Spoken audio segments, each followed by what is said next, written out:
Gublu good morning বলে দে। গুবলু গুবলু গুবলু এটা এটা এটা গুড মর্নিং বলে দে। হ্যাঁ বাবা good morning ink ink good morning এটা এটা এটা লাইক বাবা, এটা লাইক লাইক গুড মর্নিং বলো। Good morning like. আরে বন্ধুরা গুড মর্নিং, কেমন আছো সবাই? আশা করি সবাই খুব ভালো আছো। না আশা করি সবাই খুব ভালো আছো, আর আমিও ভালোই আছি। এটা কি বলো তো, এটা হচ্ছে মাঠে কি বলে ওষুধ দেওয়া মেশিন, কি যেন নামটা বললো আমি ভুলে গেছি। এটা মোটর বসানো আছে, তুমি ভুলে গেছো। এই মেশিন আমাদের একটা ছিল, এই বাক্স একটা ছিল আমাদের বাড়িতে, কারণ মাঠে আমাদের চাষবাস করে লাগে, ওষুধ দিতে লাগে মাঠে ওষুধ, তারপরে কি দেয় বিষ টিষ দেয়, যাই হোক হবে। তো এটা কিন্তু একটু আলাদা, এটা হচ্ছে যে মোটর বসানো আছে নিচের দিকে, ওটা হচ্ছে যে সেই কি হাতে করে টিপে টিপে দিতে হতো বিষটা। আর এটা এটা জাস্ট এরকম, এই বাবা এটা জাস্ট এই সুইচটা এরকম টিপলেই এইখান দিয়ে জল বেরিয়ে আসবে, এরকম টিপে টিপে ধরে থাকলে। এই জিনিসটা খুব ভালো, খাটনিটা কম হয়। তো আমার পর এটা কিনেছে, অনেকদিন হয়ে গেল কিনেছে। তো বলছিল যে এবার মেশিন মোটর বসানো আছে, তো এটা ব্যবহার না করলে না খারাপ হয়ে যেতে পারে, ব্যাটারিটা বসে যেতে পারে, চার্জ দিতে হয় এটা। তো আমি ছাদে তো জল দিই, ওই যে বালতি করে করে মগে করে করে জল দিই। তো আমার বর বললো যে তাহলে তুমি ওটা নিয়ে যাবা ছাদে, দিয়ে প্রত্যেক দিন জল দিবা, সকালে দিই বিকেলে দিই, তাহলে আমার এটা ব্যবহার করা হচ্ছে, ভালো থাকবে, আবার আমার সুবিধা হচ্ছে। কি সুন্দর, আমি অনেকদিন থেকে দিই জলটা, তোমাদের দেখানো হয়নি তাই। এবার ভেঙে যাবে, কিন্তু সমস্যা হচ্ছে আমার গুবলু যা দুষ্টু, ও না ভেঙে দেয়, তাহলে আমার বর আমাকে পিটাবে। এই ধনে পাতা গাছ লাগিয়েছি, এখনো বার হয়নি। আর বেগুন গাছ লাগিয়েছি, আর লঙ্কা গাছ লাগিয়েছি, নতুন লাগিয়েছি ওগুলো, এখনো বেরোয়নি। বেগুন গাছটা চারা লাগিয়েছি, চারা। আর লঙ্কা গাছেরও চারা লাগিয়েছি, হবে কি জানি না আমি। লঙ্কা গাছ বেগুন গাছে তো প্রচুর শিকড় লাগে, বালতির মধ্যে বসিয়েছে, ওকে জল ভরতে হয়। ও তো মেশিনটা চালিয়ে দিয়েছে, তাহলে দেখেছো কেমন দুষ্ট ছিল।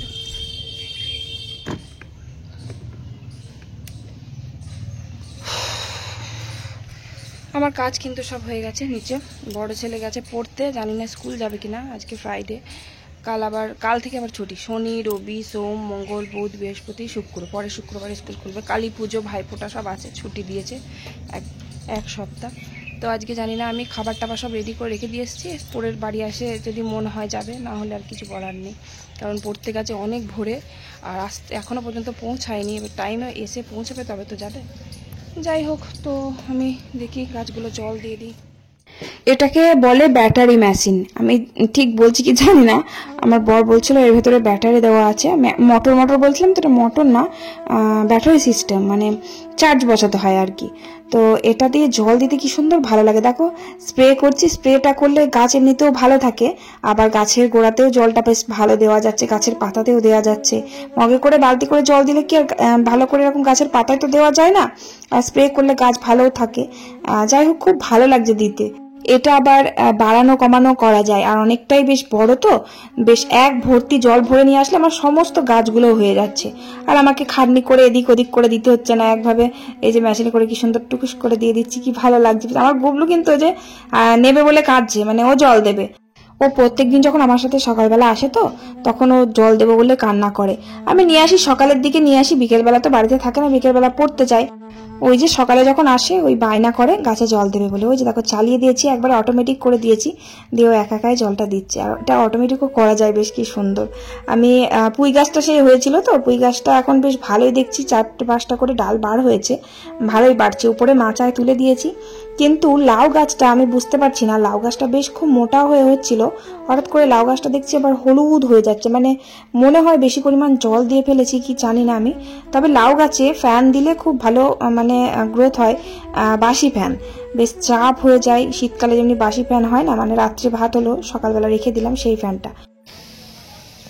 গুবলু আমাকে ভিজিয়ে দিল সব, আমার নাইটি সব পুরো ভিজে, একবারে সব সবে করে দিল, ওই জল দিচ্ছে। হয়েছে হয়েছে হয়েছে, গাছটা করেছো, মুখটা ধোবে, চলো দাও। গাছের ডালপালা সব ভেঙে দিলে, কোথায় ঢুকিয়ে দিয়েছি, যা গেল। বড় ছেলে স্কুলে যাবে বলে শুধু ভাতটাই আমি রান্না করেছি, মানে গাছে জল দিয়ে এসে আর কি টিফিনটা রান্না করতাম। তার মধ্যে ফোন করলো যে ওর ম্যাম, মানে যেখানে পড়তে গেছে সেখান থেকে ওর ম্যাম ফোন করেছে যে রূপম পড়া করছে, স্কুলে মনে হয় যাবে না। আমি মনে মনেই ভাবছি যে ও পড়তে যখন গেছে আজকে পড়া থাকে না, আজকে সকালের দিকে থাকে না, মানে বিকেলের দিকে বাড়ি এসে 6টার সময় পড়তে যায়, তখন সন্ধেই হয়ে যায়। তো এবার ফোন করেছে, তখনই বুঝতে পারলাম ও আর স্কুলে যাবে না। ব্যাস হয়ে গেল। আমি খাবারটা বানিয়েছিলাম, আমি টিফিনটা বানাইনি, আমি দেখছি ফোনটা করুক তারপরে টিফিনটা বানাবো। আবার বাড়ি আসতে অনেকটাই লেট হবে, আমি বলেই দিলাম ওর ম্যামকে যে স্কুলে যখন যাবে না তাহলে তাড়াতাড়ি ছাড়বে না, একটু লেট করেই ছাড়বে। বাড়িতে থাকলে না দুই ভাই কি মারামারি করে, আমার নিজেরই বিরক্ত লাগে। মানে ছোটটা তো এমনি মানে মার খুঁটে, আবার দুই ভাই এক জায়গায় থাকলে মানে ও ওকে মারে ও ওকে মারে, দিয়ে সেই কান্না করে, ছোটটা ভ্যাঁ ভ্যাঁ করে কাঁদবে খুব জোরে জোরে। কাজের সময় এসে কোলে চেপে বসে থাকবে, দাদা মেরেছে, দেখো দেখো সবাইকে ডেকে ডেকে বলবে। ওইদিকে ওর বাবা দোকানে কাজ করে, ওর বাবাকে গিয়েও বলতে যাবে, দেখো বাবা আমাকে দাদা মেরেছে। মানে যেই মারুক না কেন বলবেই। ধরো ওর বাবা যদি বকে, বলবে দাঁড়াও মাকে বলে আসছি। আমি যদি নিচে থাকি আমাকে গিয়ে বলবে মা দেখো বাবা আমাকে বকেছে, এরকম। মানে নালিশ করতে খুব ভালো পারে, সব বাচ্চারাই নালিশ করে তাই না। যাই হোক, তো ভাত বসিয়ে দিলাম নিচে এসে। আজকে আর চা খেলাম না, ভালো লাগছে না আজকে চা খেতে, একটু পেটটা ব্যথা ব্যথা করছে, তাই জন্য আর চা খেলাম না। আমার তো লিকার চা একদমই ভালো লাগে না খেতে, আমি দুধ চা খাই জানোই তোমরা ভালো করে, তাই দুধ চা খেলাম না। পেটটা ব্যথা ব্যথা করছে, তা একটা গ্যাসের ট্যাবলেট খেলাম, খেয়ে নিচে চলে এলাম। তারপর এই যে দেখো একটা লাউ এনেছে, লাউটা আজকে আনেনি, কালকে এনেছে এই লাউটা। আমাদের বাড়িতে মানে প্রত্যেক দিন লাউ, তারপর বাঁধাকপি, তারপর আর কি মানে প্রত্যেকদিন এইসব টাইপের সবজিগুলো হয়েই যায়। আমার ভালো লাগে না লাউ খেতে, একদমই ভালো লাগে না রোজ রোজ। মানে লাউটা একটু চিংড়ি মাছ দিয়ে করলে তাও ভালো লাগে, আবার একটু মটর ডাল বা মুসুর ডালে একটু লাউ দিলে সেটাও ভালো লাগে। আর আমার খুব ভালো লাগে হচ্ছে যে মূলোর শাক, মূলোর শাক ভাজা খেতে আমার দারুণ লাগে, একটু মিষ্টি করে ভাজতে হয় একটু চিনি দিয়ে, দারুণ লাগে রসুন ফোড়ন দিয়ে ভাজা করলে। আগে আমি মূলোর শাক ভাজতাম শুধু, মানে কোনো কিছু দিতাম না, মানে রসুন ফোড়ন দিয়ে ভাজতাম শুধু। আর এখন মূলোর শাক ভাজি আমি বেগুন দিয়ে। বেগুন দিয়ে তোমরাই শিখিয়েছো আমাকে, একজন কেউ কমেন্ট করেছিল যে মূলোর শাক বেগুন দিয়ে ভেজো, খুব ভালো লাগবে খেতে। সেই থেকে কিন্তু আমি বেগুন দিয়ে ভাজা করি, খুবই ভালো লাগে, বেগুন দিয়ে আরো বেশি ভালো লাগে খেতে, তাই এখন বেগুন দিয়েই ভাজি। আর শাকটা বেশ নরমও হয় কিন্তু। যাই হোক, তারপর শাকটা কেটে নিলাম। আর এটা হচ্ছে ওই যে কি বলে বকফুল, বকফুলের বড়া আমি একদম ভালোবাসি না খেতে, কারণ বকফুলের বড়া করলে আমার কেমন তিতকুটে লাগে, মানে একটু হালকা তেতো লাগে। তবে সব মানে যা যা বেছে নিতে হয়, ভেতরে একটা সিড থাকে সেটাকে আমি কেটে ফেলে দিই, তারপরেই কিন্তু বেসন দিয়ে ভাজি। জানি না কেন আমার বকফুলের বড়া একেবারেই ভালো লাগে না খেতে। তো বকফুলগুলো এনেছে যেটু, তো আজকে ভেজে দিচ্ছি। 2-3 দিন হয়ে গেল ফ্রিজের মধ্যে পড়েছিল। এরকম বকফুলও কিন্তু প্রায়ই নিয়ে আসে কাদা কাদা করে। তো আজকে মানে জল খাবারে তো আমাদের একটা না একটা বড়া না হলে তো চলেই না, তাই আজকে বকফুলগুলো বড়া করে দিচ্ছি। আর তোমরা কমেন্ট করছো যে দিদি ভাই আমাদেরকে কি ভুলে গেলে, কমেন্টে আর নামই নিচ্ছ না। আসলে বড় ভিডিও করা হয়নি অনেকদিন, তাই জন্য আর কমেন্টে নামও নেওয়া হয় না, তাছাড়া এমনিতেও অনেকদিন নামটা নেওয়াও হয়নি। তো ভাবছি আজকে চলো নাম নেওয়া যাক। রুমা খাতুন কমেন্ট করার জন্য থ্যাংক ইউ সো মাচ। আর অর্পিতা দে কমেন্ট করার জন্য thank you so much. Dipa Roy comment করার জন্য থ্যাংক ইউ সো মাচ। আর চন্দনা দত্ত কমেন্ট করার জন্য থ্যাংক ইউ সো মাচ। তো তারপর ওই যে মূলোর শাকটা বেগুন দিয়ে রসুন ফোড়ন শুকনো লঙ্কা দিয়ে বেশ ভাজলাম, দারুণ লাগে খেতে ওরকম করে ভাজা ভাজা করলে, বেশ বেগুনটা গলে যায়। তো ছোট্ট ছোট্ট করে বেগুনটা কেটেছি। আর শাকটা মূলোর শাক তো এমনি একটু খসখসে টাইপের হয়, কিন্তু বেগুন দিয়ে ভাজলে সেই খসখসে থাকে না, একেবারে মুলায়ম হয়েছে আর খুব সুন্দর নরম হয়েছে, সেদ্ধ হয়েছে। আর মূলোর শাকটা আমি সেদ্ধ করে জলটা ফেলে দিই। মূলোর শাক যখন সেদ্ধ করি না তখন আমি একটু নুন দিয়ে দিই, বেশি করে নুন দিলে শাকটা একটু নরম হয়ে যায়। তারপরে সামান্য একটু নুন দিই ভাজার সময়। যাই হোক, তারপর রুই কাতলা মাছ নিয়ে এসছে, এটা কাতলা মাছগুলো আলু দিয়ে একটু ঝোল করলাম, আলু আর বেগুনও দিয়েছি, আর দুটো পটলও দিয়েছি। পটলটা দিয়েছি তার কারণ বাবা পটল খেতে খুব ভালোবাসে, বাবার জন্য পটল। আর বেগুন ছিল, বেগুনটা আমার বরমশাইয়ের জন্য, আর আলু আমাদের জন্য। তারপর তাড়াতাড়ি রান্না সেরে নিলাম, রান্নাটাও কিন্তু তাড়াতাড়ি হয়ে গেছে। ওই 12টার দিকে রান্না আমার পুরো কমপ্লিট, আর একটু লাস্টে কলাইয়ের ডালও করেছি।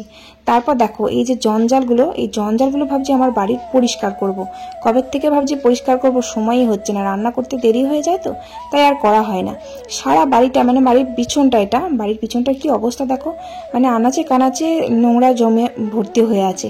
এই যে ধান সেদ্ধ করবে তারপরে আবার কিছুদিন পর, আমার বড় সময় পাচ্ছে না পরিষ্কার করবার। আর এই যে দেখো রাজ্যের সে কি বলে কুলেখাড়া পাতা গাছ, এই কুলেখাড়া গাছ বাড়িতে লাগিয়ে পুরো বন করে রেখে দিয়েছে। তো যাই হোক, বন করলেও এক সাইডে আছে, অসুবিধা কিছু নেই। আমার জেঠু লাগিয়েছে গাছগুলো, আমার জেঠু তুলে নিয়ে এসে সে গোছা গোছা করে আটি বেঁধে বাজারে বিক্রি করে, জেঠু সবজি বিক্রি করে, তো তাই গাছগুলো লাগিয়েছে, অনেক হয়েছে প্রচুর। তো আমি আমার সমস্যা হলে, মানে রক্ত কম, শরীরে একটু সমস্যা হলে তখন আমি ওই মাঝে মাঝে তুলে সেদ্ধ করে একটু খাই, ঝোল করে খাই। তারপরে যে দেখো পাটকাঠি ছিল, এখানে পাটকাঠির মাচা করেছিল, সেই সব পাটকাঠিগুলো শেষ হয়েছে। সেই পাটকাঠিগুলো কুচো কুচো যেগুলো, সেগুলো পড়ে রয়েছে এখানে, সব পুরো উই লেগে গেছে, একবারে পুরো মাটি হয়ে একদম জঞ্জাল হয়ে গেছে। আর এই যে সেই কাঠগুলো কিনে রেখেছে, কাঠগুলো কাটারও সময় পাচ্ছে না আমার বর, সেই দোকান থেকে বাড়ি এসে মাঠে চলে যাচ্ছে, আবার সে বাড়ি আসতে সেই 3টে 4টে বেজে যাচ্ছে। তাহলে কখন এসব পরিষ্কারই বা কখন করবে, কাঠগুলো কখনই বা কাটবে। আগে কি হতো, আগে বাবা সুস্থ ছিল যখন, তখন বাবা পুরো মাঠের কাজটা সামলাতো আর আমার বর বাড়ির কাজটা সামলাতো, দোকান বন্ধ করে যে কাঠ ফাটানো, তারপরে এদিক ওদিক পরিষ্কার করা, এগুলো আমার বরই করতো। এখন আর সেটা হয় না, এখন আমাকেই করতে হয়। এবার বাড়িঘর নোংরা হয়ে থাকলে আমারও ভালো লাগে না। চারিদিকে প্রচুর কাঠ জমে আছে, সেই সবগুলো এক জায়গায় জড়ো করব, মানে এটা সেটা কাঠ এদিক ওদিক ছড়িয়ে ছিটিয়ে আছে। তারপরে নারকেলের সেই বাগড়া, ওগুলো সব চারিদিকে ছড়িয়ে ছিটিয়ে আছে, পাটকাঠি, এগুলো সব জড়ো করলে একটু জ্বালানিও হয়। তাই আমি সব এক জায়গায় জড়ো করে নিচ্ছি আগে, তারপরে সব ঝাড় দিয়ে পরিষ্কার করবো। আর গাছপালাও হয়ে গেছে প্রচুর এখানে, গাছপালাগুলো সব যেগুলো মানে অপ্রয়োজনীয় গাছপালা, সেগুলো সব তুলে ফেলে দেবো। এই যে কুল গাছের গোড়ায় এত জঞ্জাল জড়ো করে রেখে দিয়েছে, এগুলো সব নোংরা, এগুলো সব গাছপালার ডাল, তারপরে ওই যে সে কি বলে কাদালে পাতা বাড়িতে এত হয়েছে, একটা জবা গাছকে পুরো জড়িয়ে জবা গাছটাকে নষ্ট করছে। তাই কাদালি পাতাগুলো তুলে সব কেটে ফেলে দিলাম। আর এই যে কুল গাছের গোড়ায় খুব নোংরা হয়েছিল, এবার তো কুল হবে, ফাল্গুন মাসের দিকে কুলটা হয়, যদিও কুল পড়বে তখন আবার এখানটা পরিষ্কার না হলে না কুল তুলতে খুব অসুবিধা হবে। আর তাছাড়া এখন বহুত দেরি কুল পাকতে, তবে কুল এবার প্রচুর হবে, আগের বার খুব একটা বেশি কুল হয়নি, তাই কুল গাছটা আছে বলে তাই সবাই একটু কুল খেতে পায়। আমার শ্বশুরমশাই খালি বলবে গাছটা কেটে দেবো, কুল গাছটা খালি কেটে দেবো, মানে আমি এসে থেকে দেখছি বাবা খালি বলবে কুল গাছটা কেটে দেবো, কারণ কুল গাছটার জন্য মানে আমাদের এই পুরো পিছনের জায়গাটা না মানে রোদ পায় না, তার জন্য বাবা খালি বলে যে কুল গাছটা কেটে দেবো। কিন্তু কুলটা আমাদের কাছে খুবই ভালো খেতে, খুব টকও না, খুব মিষ্টিও না, খুব টেস্টি হয় কুলটা, আর খুব বড় বড় কুল হয়। তোমরা তো দেখেছো আমার বড় ছেলে কুল খেতে এত ভালোবাসে, তাছাড়া আমাদের বাড়িতে সবাই মানে খুব টক খেতে ভালোবাসে, কুলটা খেতে খুব পছন্দ করে, আমিও খুব ভালোবাসি খেতে, কিন্তু খুব গ্যাস অম্বল হয় বলে খেতে পারি না। কুল মাখা, কুল ছেঁচা, কুলের আচারটা কেউ খায় না, তবে কুল ছেঁচা খেতে খুব ভালো লাগে। তারপরে কুল শুকিয়ে গেলে সেটা আবার চাটনি করে, ওটাও খুব ভালো লাগে খেতে, মানে টক গুড় দিয়ে। যাই হোক, তো সব জায়গা পুরো একদম সাফ করে ফেললাম, আর যেসব ছোট্ট ছোট্ট চারা গাছ হয়েছিল সেগুলো তুলে পুরো সাফ করে দিলাম। আর তারপর ওদিকটা পরিষ্কার করে, এই যে এটা হচ্ছে গোয়ালের সামনে, এখানেও একটা ছোট্ট মতো চালা ছিল, যেখানে গরু আর বাছুর বাইরে যখন বার করা হতো তখন এখানে রাখা হতো। তো গরু বাছুর বিক্রি করে দেওয়ার পর আর কি চালাটা ভেঙে দেওয়া হয়েছে। ওই যে উপরে মাচা করে দিয়েছে ছোট্ট মতো, ওটা হচ্ছে শিম গাছ হয়েছে, শিম গাছ উপরে তুলে দিয়েছে, আগের বার যেমন হয়েছিল না, এখান থেকে সেই শিম পেরে পেরে খাচ্ছিলাম। এবারও কিন্তু ওই জায়গায় শিম গাছ হয়েছে, আর সাথে আবার একটা মিষ্টি কুমড়ো গাছও হয়েছে, দুটো গাছই উপরে তুলে দেওয়া হয়েছে, জানি না হবে কি, তবে অনেকটা লতিয়ে গেছে। এখানে অনেকগুলো কাঠ জড়ো হয়েছে, ওই যে নারকেল গাছের বাগড়া, এটা সেটা সব সময় পরে, এগুলো তো আর কেটে মানে সাইজ করা হয় না। বাবা আমার শ্বশুর মশাই কি করেছে দেখো, ওই যে বাগড়াগুলো মানে নারকেলের যে ডালপালাগুলো, ওই ডালপালা থেকে একটা একটা করে পাতাগুলো ছিঁড়ে ছিঁড়ে বেশ এক জায়গায় সাইজ করে জড়ো করে রেখে দিয়েছে। বাবা যদি সুস্থ থাকতো এইসব কাঠ এইসব চারিদিকে ছড়িয়ে পড়েই থাকতো না, কবেই পরিষ্কার হয়ে যেত। আমারও সময় হয় না, ওদিকে আমার বরেরও সময় হয় না, তাহলে কি হবে। এই যে দেখো সব পরিষ্কার করে কমপ্লিট করে ফেললাম, তবে অনেক বেলা হয়ে গেল, তাই আমার শাশুড়ি মাকে বললাম যে গুবলুকে খাইয়ে দিতে। গুবলু একদমই মায়ের কাছে খেতে চায় না, মা খাইয়ে দেয় না, তো এবার আমিই খাইয়ে দিই, তাই জন্য মায়ের কাছে একদম খেতে চায় না। আর একমাত্র খায় হচ্ছে যে কাকা শ্বশুরের ওই বড় মেয়ের কাছে, ননদের কাছে খুব ভালো খায়, ওর কাছে কোনো ঝামেলা অশান্তি করে না, মানে বদমাইশি করে না, খেয়ে নেয়। যত বদমাইশি করে আমার শাশুড়ি মায়ের কাছে, একদম খেতে চায় না। আমি ছিলাম সামনেই, ফোনে কার্টুন চালিয়ে দিয়েছি, তবে কিছুতেই খাচ্ছিল না। যাই হোক অল্প কটা ভাত খেয়েছে, আমি বললাম থাক, আমি পরে বিকেলবেলা যখন ঘুম থেকে উঠবে তখন খাইয়ে দেবো। তো ওই যে আমার কাজ সব কমপ্লিট, দেখো সব ঘাস পালা পরিষ্কার করে ফেলেছি, কুল গাছের গোড়াটাও পরিষ্কার করেছি, তবে ওই যে ওই কোণের দিকে দেখছো পাঁচিল বেয়ে চলে যাচ্ছে, ওটা আর হলো না। ওখানে প্রচুর বড় বড় গাছ, হাঁপিয়ে যাচ্ছি প্রচুর। আর এই যে পাটকাঠি বোঝা ছিল এখানে, সব পরিষ্কার করে একদম সমান করে দিয়েছি। আর চারিদিকে ছোট্ট ছোট্ট যত কাঠ পাট ছিল সব রান্নাঘরে গিয়ে জড়ো করেছি, এখানেও এক গাদা কাঠ জড়ো হয়েছে, এগুলো আমার 2-3 দিনের জ্বালানি হয়ে যাবে। আর ছোট ছোট ঘাস ছিল, সেই সব ঘাসগুলো পরিষ্কার করেছি। তবে আরও কিছু ঘাস রয়েছে এখানে। আবার আমার জেঠু শ্বশুর ওই জঞ্জালের মধ্যে ওই কি বলে পালং শাকের বীজ ফেলেছিল। এখানে কি আর পালং শাকের বীজ ফেললে হয়? মাঠে না দিয়ে, মাঠে আবার দিয়েছে, আমাদের তো প্রত্যেকবারই পালং শাকের বীজ ফেলে, মানে পালং শাক চাষ করে। তো মাঠে পালং শাক লাগানো হয়েছে, মূলো, বেগুন, আর কি লাগিয়েছে মোটামুটি অনেক কিছুই লাগিয়েছে। আগের বার তো সেই জলের জন্য সমস্যায় গাছপালা তো একটা হলো না। তো দেখা যাক এই বছর কি হয়। তারপর চান করতে আমাদের 4টে বেজে গেল। আমার বড় বাড়ি আসলো অনেক দেরিতে, আমার ওদিকে কাজ হয়ে গেছিল, তারপরে বাড়ি আসলো। তা এসে বলছে, বাবা তুমি তো একদিনে সব সাফ করে ফেলেছো, দারুণ লাগছে। তো শুনে শান্তি। তারপর আমার শ্বশুরমশাই সব থেকে বেশি খুশি হয়েছে, জানো তো। আমার শ্বশুরমশাই চাইছিল যে এগুলো কবে পরিষ্কার হবে। তো বাবা বলছে, অনেক করে ফেলেছো, তাড়াতাড়ি যাও, বাবা চান করে খেয়ে নাও। বাবা বলেই যাচ্ছে, আর খুব হাসছে, খুব ভালো লেগেছে আর কি। মানে যতই পরিষ্কার করে রাখি না, বাবা খুব ভালোবাসে এইসব পরিষ্কার পরিচ্ছন্ন, খুব পছন্দ করে। তারপর চান করলাম, চান টান করে দুজনে একসাথে খেয়ে নিলাম। খুবই লেট হলো খেতে। তারপর ছাদে আজকে বিকেলবেলা গাছে জল দিতে এসেছি। বিকেলবেলাও দিই, সকালেও দিই। বিকেলবেলা জল দিতে এলাম। ওই যেই কি বলে মোটর বসানো, ব্যাটারি বসানো, ওই কি বলে ভুলেই যাই আমি শুধু, যাই হোক ওইটা হবে, ওইটাতে করে জল দিয়ে দিলাম, তাড়াতাড়ি হয়ে গেল। তারপরে যে দেখো কালী পুজোর সময় বাড়িতে লাইটিং লাগানো। এটা আমাদের কিন্তু কোনো বাড়ি লাগানো হয় নাই, ফার্স্ট টাইম আর কি নিয়ে আসা হলো, প্রথমবার নিয়ে আসা হলো লাইটিং। আমার বড় ছেলে বলেই যাচ্ছে কবে থেকে, মানে প্রত্যেকবারই বলে যে মা লাইটিং নিয়ে আসবা, বাড়িতে সাজাবো। তো এবার ভাবলাম তাহলে নিয়ে আসি। তা এনেছিলাম 2-3 দিন হয়ে গেল, লাইটিংগুলো 2-3 দিন হয়ে গেল নিয়ে এসেছি। তো আমার বর মানে যেদিন নিয়ে এসেছি সেদিনকে লাগিয়ে দিয়েছিল। তো এবার এতটাই বড় না, কি বলবো, সারা ছাদে জড়িয়ে মানে যাচ্ছে তাই অবস্থা হয়ে গেছিল। তো কোনো রকমের আমার বর আর কি ঝুলিয়ে টাঙিয়ে দিয়েছিল বাড়ির সামনেটা। তো খুব একটা ভালো লাগছে না, সে জড়ো পুড়লি হয়েছে, পাকিয়ে গেছে একদম, কেমন লাগছিল। তা আমার বড় ছেলে বলছে, মা ওটাকে খুলে ভালো করে লাগাও। তো আমি খুললাম বসে বসে, সেই সবগুলো তারগুলো দিয়ে একটু বেশ ভালো করে সাইজ করে পেঁচিয়ে নিচ্ছি, যাতে লাগানোর সময় কোনো অসুবিধা না হয়। সব জট পেকে গেছে, আর এইসব তারগুলো কত সরু হয় বলে তো, এই তারগুলো জট পেকে গেলে এসব যদি ছিঁড়ে যায় বাই চান্স, তাহলে হয়ে গেল, পুরো লাইটিংটাই খারাপ। বাই চান্স যদি কোথাও ছিঁড়ে যায়, এত বড় তারটা পুরো একদম মানে বেকার হবে। তারপরে এমনিতেই আমি ওই দুপুরবেলা ওদিকে পরিষ্কার করেছি। আর এই লাইটিং লাগাতে যে কত সময় লাগলো সত্যি, আমি ভাবলাম ফটাফট লাগিয়ে ফেলবো, হয়ে যাবে। ও বাবা, লাগাতে গিয়ে যে আমার কত সময় লাগলো তার ঠিক নেই। স্যালো টেপ দিয়ে আটকে মানে এত বড় তার আমি সামলাতে পারছিলাম না। যাই হোক মোটামুটি হয়েছে। তো আমার বড় ছেলে আবার পছন্দ হয়নি, বলছে এই ডিজাইনটা ভালো লাগছে না, আরও বেশি করে ঝোলাতে হলো। আমি বললাম ঠিক আছে, আজকের মতো থাক, আবার না হয় পরে ঠিক করে দেবো, নয়তো পরের বছর আবার ঠিক করে লাগিয়ে দেবো, নয়তো তুই লাগাস বড় হয়ে, আমি আর পারছি না। এইসবে ধৈর্যের ব্যাপার, জানো তো। এত বিরক্ত লাগছিল আমার, কি বলবো, কোমরে পা মা সব যন্ত্রণায় ফেটে যাচ্ছিল। তারপরে দেখো লাইটিং লাগানোর পর আমার বর আবার এই যে কি বলে স্টমাক, তারপরে গলা, এইগুলো চচ্চড়ি খাবে বলে, মানে কষা খাবে বলে নিয়ে এসেছে। এটা খেতে কিন্তু খুব ভালো লাগে, শুধু স্টমাক আর গলা আছে কিন্তু। আর আমার গুবলু সোনার জন্য 1 পিস মাংস নিয়েছি, ও যদি খেতে না পারে। গলাটা খায় যদিও, আমার এই পোলট্রির গলাটা খেতে কি ভালো লাগে, খেতে দারুণ লাগে। আর আমার বর স্টমাকটা খেতে খুব পছন্দ করে।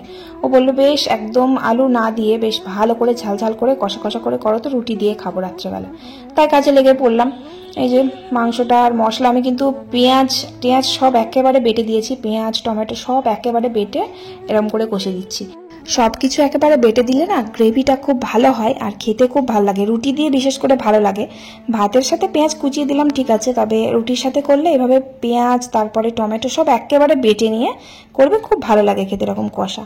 আর এগুলোতে মানে কি বলে স্টমাক আর গলা কষাতে আলু না দিলে বেশি ভালো লাগে, খুব টেস্টি হয়, যেহেতু স্টমাকের মধ্যে চর্বি লেগে থাকে, তো পুরো তেল হয়। আর জল দিলে কিন্তু হবে না, একটু মানে গ্যাসটা কমিয়ে চাপা দিয়ে কষতে হবে।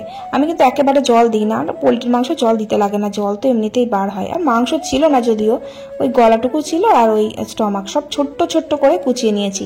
আর পোলট্রির মাংস বাবাও খায় না, ওদিকে মা বললো আমিও খাবো না। মা বললো আমি ভাত আছে কয়েকটা ভাত খাবো, আমাকে দিও না, আমি মাংস খেতে পারবো না। মা মাংস একদম খেতে পারে না, তারপরে স্টমাক আর গলাটা তো একদমই খায় না। তারপর আর কি গুবলুকে খাইয়ে দিয়ে আমিও খেতে বসলাম। আর দারুণ লাগছিল রুটির সাথে এই কষা এরকম স্টমাকটা। চলো, শরীর আর পারছে না, প্রচন্ড টায়ার্ড। ভালো থেকো সবাই, লাইক করো, টাটা।